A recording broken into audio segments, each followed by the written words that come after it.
হয়তো আসলে প্ৰলয় এইটো প্ৰলয় হয় আৰু এতিয়া চৰকাৰে খুব শীঘ্ৰেই যুদ্ধকালীনভাৱে সাহায্য আৰু পুনৰ সংস্থাপনৰ ব্যৱস্থা কৰিব লাগে আৰু এতিয়া ৰাজ্যক পৰ্যাপ্তভাৱে সাহায্য লাগে আৰু পৰিকল্পিতভাৱে পুনৰ সংস্থাপনৰ ব্যৱস্থা ল'ব লাগে অসম চৰকাৰে গতানুগতিকভাৱে যি ধৰণে সাহায্য দি থাকে বা গতানুগতিকভাৱে যদি পুনৰ সংস্থাপনৰ ব্যৱস্থা কৰিলে সেইটো কাম কৰিলে কিন্তু নহ'ব এইবাৰ গতানুগতিক ব্যৱস্থাই কোনো কামত নিদিব সেইকাৰণে চৰকাৰৰ ফালৰ পৰা বিশেষ সাহায্য অভিযান চলাব লাগিব ব্যাপক সাহায্য অভিযান চলাব লাগিব আৰু পুনৰ সংস্থাপনৰ কাৰণে বিশেষ ব্যৱস্থা গ্ৰহণ কৰিব লাগিব আৰু তাৰ কাৰণে আজি প্ৰধানমন্ত্ৰী নৰেন্দ্ৰ মোদী ডাঙৰীয়াই হওক বা গৃহমন্ত্ৰী হওক আগতে নিৰ্বাচনৰ সময়তো সপ্তাহত দুবাৰকৈ আহে এতিয়ালৈকেতো প্ৰধানমন্ত্ৰীও নাই গৃহমন্ত্ৰীও নাই গতিকে প্ৰধানমন্ত্ৰী আৰু দেশৰ গৃহমন্ত্ৰীক আমি ক'ব খোজো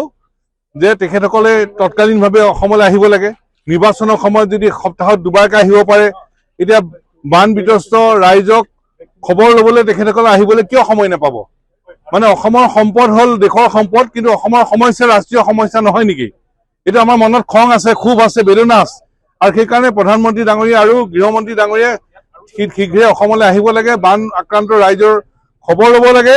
আৰু অসমৰ বান আৰু গৰাখহনীয়া সমস্যাক ৰাষ্ট্ৰীয় সমস্যা হিচাপে ঘোষণা কৰিব লাগে আৰু ঘটনাটো হ'ল কিয়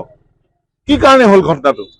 তাৰ কাৰণে IIT গুৱাহাটী বিশ্ববিদ্যালয় ডিব্ৰুগড় বিশ্ববিদ্যালয় তেজপুৰ বিশ্ববিদ্যালয় আৰু এই বিভাগত জড়িত থকা বিশেষজ্ঞসকলক জড়িত কৰি এটা তদন্ত কমিটি গঠন কৰিব লাগে এটা ফেক্ট ফাইণ্ডিং টিম এটা গঠন কৰিব লাগে ঘটনাটো কিয় হ'ল সেইটো আমি জানিব লাগিব গতিকে কিয় ঘটনা হ'ল সেই ঘটনা তদন্ত কৰিবলৈ এটা উচ্চ পৰ্যায়ৰ তদন্ত কমিটি গঠন কৰিব লাগিব আৰু কিয় ঘটনা হ'ল সেই কথা উলিয়াব লাগিব আৰু ভৱিষ্যতে এনে ঘটনা নহ'বৰ কাৰণে নিশ্চিত ব্যৱস্থা ল'ব লাগিব বিভিন্নজনে কৈছে যে কয়লাৰ খনন নাগালেণ্ডত আৰু বিগ ডেমৰ কথা উল্লেখ কৰিছে সেই সন্দৰ্ভত কি ক'ব বিচাৰিব যিকোনো ঘটনাই হ'ব পাৰে ইয়াত এতিয়া ৰাজ্যৰ অভিযোগটো বহু অভিযোগ আছে কোনোবাই কৈছে কয়লাৰ কোনোবাই কৈছে ডেমৰ বিভিন্ন অভিযোগ আহি আছে কিন্তু আমিতো এক্সপাৰ্ট নহয় এক্সপাৰ্ট যিসকল হয় তেখেতসকলক জড়িত কৰিব লাগে আৰু সেইকাৰণে কৈছোঁ যে গুৱাহাটী বিশ্ববিদ্যালয় ডিব্ৰুগড় বিশ্ববিদ্যালয় গুৱাহাটী IIT আকৌ তেজপুৰ বিশ্ববিদ্যালয়ৰ বিশেষজ্ঞসকল আৰু এই বিষয়টোৰ লগত যিসকল বিশেষজ্ঞ আছে তেখেতসকলক লৈ এটা বিশেষজ্ঞ কমিটি গঠন কৰিব লাগে তদন্ত কমিটি গঠন কৰিব লাগে ফেক্ট ফাইণ্ডিং টিম এটা গঠন কৰিব লাগে কিয় ঘটনাটো হ'ল এইটো বিচাৰি উলিয়াবই লাগিব আৰু এই ঘটনাটো কিয় হ'ল বিচাৰি উলিয়াব লাগিব তাত কোন দোষী তেওঁলোকক জবাবদিহি কৰিব লাগিব আৰু ভৱিষ্যতে নোহোৱাৰ ব্যৱস্থা কৰিব লাগিব